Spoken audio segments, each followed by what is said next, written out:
Bienvenue à Authentic Talk, le talk show authentique autour du coaching professionnel. Pensez à liker, à partager et à vous abonner. Alors, aujourd'hui, je suis chez ma sista. C'est un immense honneur. Alors, on a décidé de faire un talk show. En fait, nouveau format pour mes stories, pour pouvoir partager un petit peu la vision des autres par rapport au coaching et à leur expérience sur le coaching. Donc, Jessie, salut! Salut! Mais vous n'allez pas la voir parce qu'elle a un job qui demande une certaine confidentialité. Donc, on va juste lui poser quelques questions sur le coaching et vous allez entendre ses réponses. C'est parti!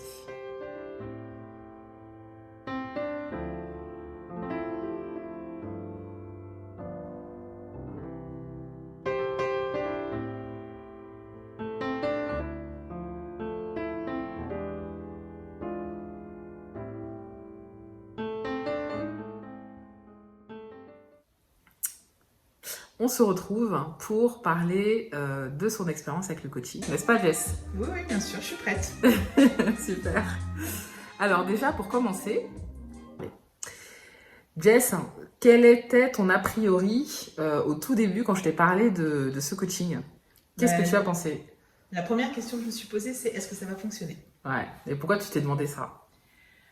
Parce que le coaching, quand on parle de coaching, on pense à quelqu'un qui pourrait nous amener quelque part. Ouais. Et savoir si la personne que l'on va rencontrer aussi va comprendre ou sera suffisamment compétente pour le faire. Ouais, ok. Et donc, tes expériences avant que je t'en parle, tes expériences avec le coaching, c'était quoi? J'en ai eu deux, c'est vrai, mais c'était moins personnalisé. Ouais. C'était plus pour expliquer ce que l'on attend d'un manager et la manière dont il pourrait appréhender ses équipes. D'accord. Comment ça s'est passé la première fois que tu as rencontré ta coach? Alors, j'en ai un souvenir très précis. Ouais.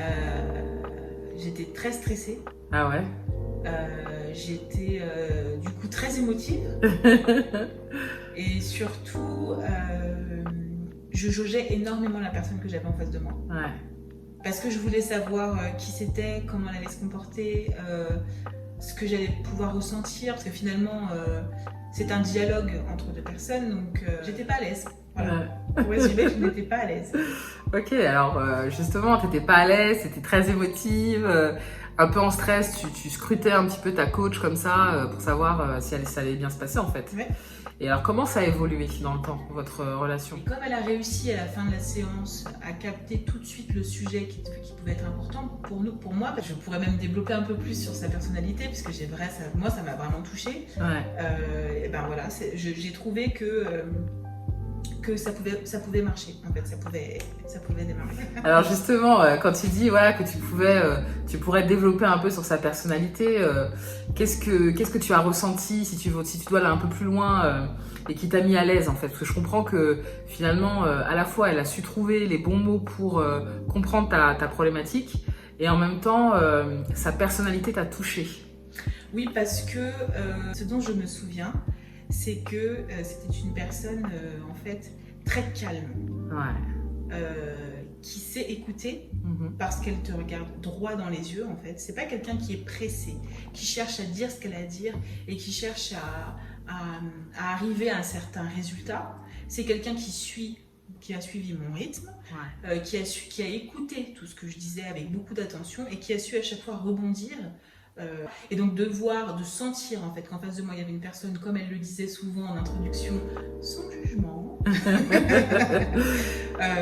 voilà, calme, concentrée et intéressée. C'est ce qui m'a le plus donné confiance, voilà, pour ce démarrage et pendant tout le cheminement, et qui m'a permis en fait de me livrer en fait. Parce qu'il faut quand même avoir confiance, il faut quand même s'ouvrir pouvoir arriver à certains résultats. En fait, en quoi le fait de t'ouvrir, ça a été un élément important pour le déroulement du coaching? Si c'est pour atteindre les meilleures facettes de moi, c'est qu'il faut quand même que je puisse me décrire, que je puisse voir ce qui fonctionne et ce qui ne fonctionne pas, et accepter aussi certains bouleversements, parce qu'il y a eu quelques exercices pendant les séances qui m'ont permis de découvrir ce que je pouvais et ce que je ne pouvais pas faire, et ce que je ne connaissais pas.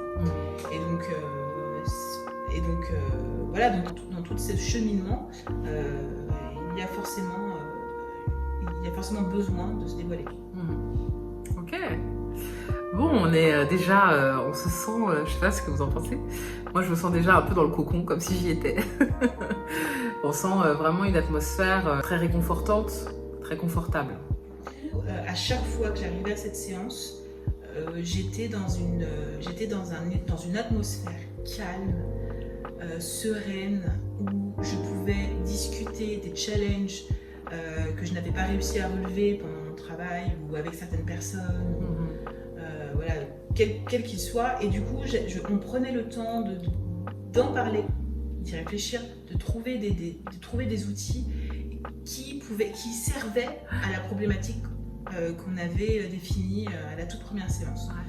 Quelle était la thématique générale de ton coaching ? C'était quoi le domaine en fait sur lequel vous avez réfléchi ensemble ? Oui, moi j'étais en transition, comme je disais, donc ça veut dire que j'allais quitter un travail pour du coup embrasser une nouvelle carrière. En fait, du coup, ça a duré combien de temps pour donc non seulement en nombre de séances, parce que tu dis que les séances ont duré 1 heure à 1 heure et demie, mais aussi en nombre de mois ou de semaines. Voilà, le calendaire, ça a duré combien de temps et c'était combien de fois vous vous êtes rencontrés ? Alors, si j'ai bien tenu les comptes, nous nous sommes rencontrés 6 fois. D'accord. Toutes les 2 semaines. D'accord. Donc, ça a certainement duré 2 bons mois. D'accord. Alors, c'était comment le rapport au temps dans les séances ? Ça se passait comment en fait une séance ? Et est-ce que 1 heure, 1 heure et demie, est-ce que tu les sentais ? C'était long, c'était court ? Voilà. Donc, moi, j'ai jamais senti que c'était long. J'ai toujours senti que c'était assez court finalement, parce qu'on discute, parce que encore une fois c'est un projet qui est assez personnel et qui nous permet à nous de pouvoir nous développer, donc c'est toujours très intéressant.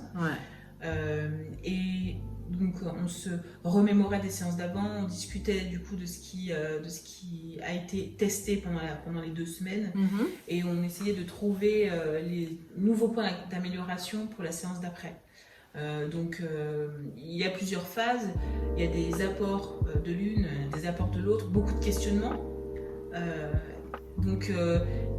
et l'échange est assez fluide et assez enrichissant pour ma part. Et alors justement, tu parles du fait que tu repartais dans les séances avec des choses à faire, et puis du coup vous en débriefiez lors de la séance d'après. Comment ça se passait en fait ? À la fin d'une séance, tu repartais comment et tu revenais avec quoi ? Moi, je prenais quelques notes, parce que forcément, on avait quelques axes d'amélioration. Encore une fois, ce sont 6 séances, donc on se rend compte quand même qu'on arrivera vite au bout. Moi, j'avais vraiment envie d'arriver quelque part. Donc, je prenais des notes, et à partir de ces notes, pour certaines questions, je notais du coup ce que j'avais testé, ce qui avait fonctionné, ce qui n'avait pas fonctionné, ce que je n'avais pas pu tester. La séance, en fait, qu'est-ce que tu as senti comme progression par rapport à ton objectif ? Encore une fois, sans rentrer dans tout le contenu confidentiel. Une confiance. C'est-à-dire que quand on réfléchit tout seul à ces problématiques, on se dit que ça pourrait fonctionner, ça pourrait fonctionner. Et qui vient tester avec vous en fait une certaine méthodologie à utiliser. Puisqu'on a une séance délimitée, on se donne vraiment les moyens de tester tout ce dont on dit, tout ce dont on parle. Et puisqu'on a des rendez-vous, on teste, on réalise vraiment ces tests-là. Donc il y a une vraie mise en action en fait. Donc premièrement la mise en action, deuxièmement le fait de brainstormer en fait finalement. Est-ce que, donc toi tu dis que le coaching tu l'as fait dans le cadre d'un environnement plutôt professionnel pour ta carrière. Dans quelle mesure ça a pu avoir des effets positifs ou négatifs sur ta vie personnelle en fait, sur des sujets peut-être que tu n'as pas abordés en coaching? Est-ce qu'il y a eu des effets de bord? Oui, bien sûr, parce que j'avais besoin d'abandonner quelques blocages et d'avoir confiance aussi en certaines qualités, en certains éléments de ma personnalité qui ne faisaient pas forcément l'unanimité. Voilà.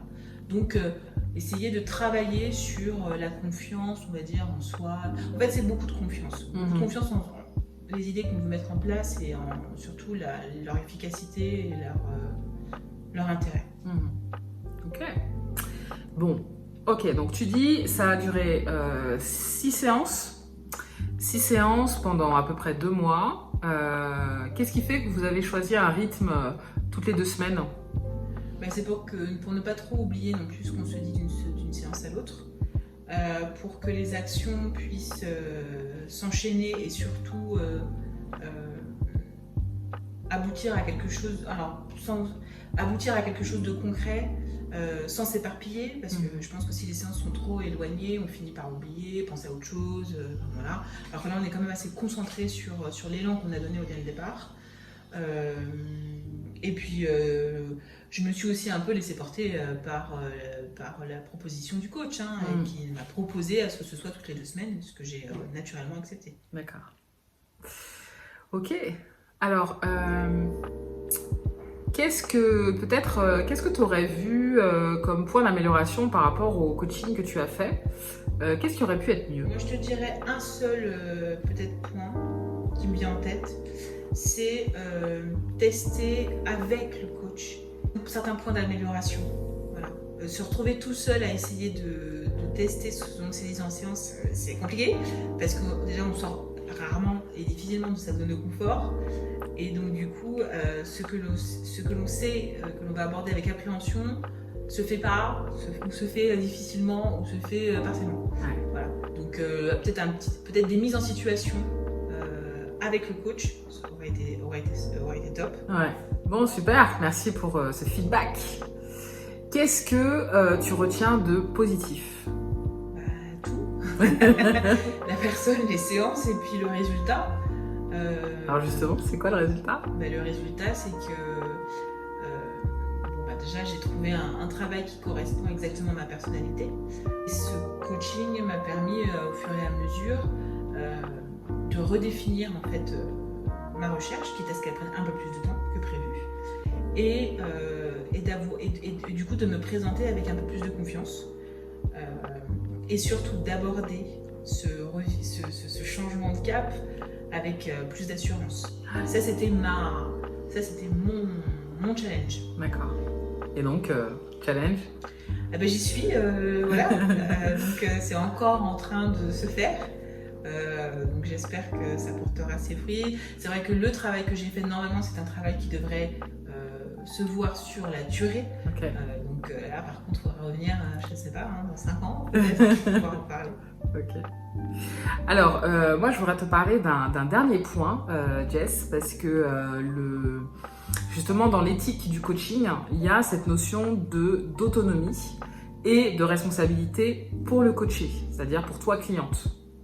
Et en fait, ce que je voudrais savoir, c'est comment tu évalues ton autonomie et finalement ta non-dépendance vis-à-vis de la coach que tu as consultée. Est-ce que, selon toi, le coaching que tu as fait, la manière dont ça a été fait, tu penses que tu as envie d'appeler ta coach toutes les 5 minutes? Ou est-ce que, au contraire, tu as, entre guillemets, pris ton envol et tu avances avec tes moyens, ton autonomie, en toute liberté? Comment ça se passe après, en fait? Mais ça rejoint peut-être le point d'amélioration dont je parlais tout à l'heure, Ouais. Le fait que ce dont on discutait, je devais le tester moi-même toute seule, ressentir moi-même les effets et débriefer moi-même mon coach sur le résultat. J'étais complètement autonome. Donc du coup, oui, moi je suis absolument autonome. Là où ce que je disais en tout début, c'est que je n'y serais jamais arrivée, je pense, à ce résultat-là sans coach, mais plus parce que elle m'a permis de guider ma réflexion. Mais il n'empêche que c'est vrai que tout au long du programme, elle me posait des questions pour que je puisse définir ma problématique, elle me posait des questions pour que je puisse trouver les différents outils et que je puisse trouver les réponses à mes propres questions. Donc je ne me suis jamais retrouvée avec une liste de questions que j'avais préparées en avance de nos séances à lui poser pour qu'elle puisse me dire comment avancer, etc. Non. Déjà, j'arrivais presque jamais préparée, ce qui est pas du tout dans mes habitudes. Elle arrivait aussi avec, voilà, bien sûr, toutes ses connaissances, mais en écoutant ce que j'avais à dire. Et on avançait, j'avançais grâce à elle, mais pas avec elle. Grâce à elle, mais pas avec elle. Voilà, donc il y a vraiment ce côté... donc je peux même continuer à travailler, puisque je me souviens de ce qu'on s'est dit, puisqu'elle m'a laissé aussi quelques références pour pouvoir continuer à réfléchir et à améliorer certaines choses. Mais c'est vrai que je ne ressens pas nécessairement le besoin d'appeler pour pouvoir continuer à travailler, mais nous avons gardé bon contact, ça c'est sûr. Bon, c'est chouette.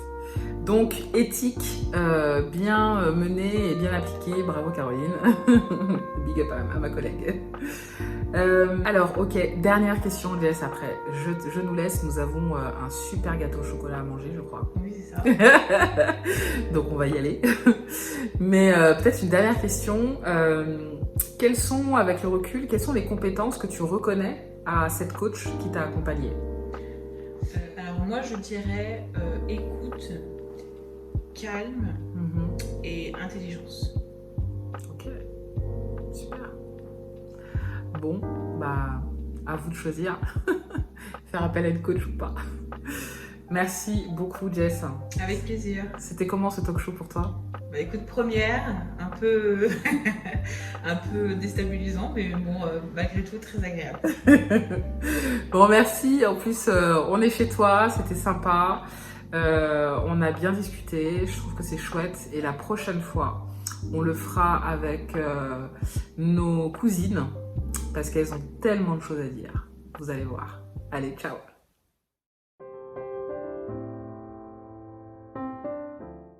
Et n'oubliez surtout pas de liker, de commenter, de vous abonner et de partager.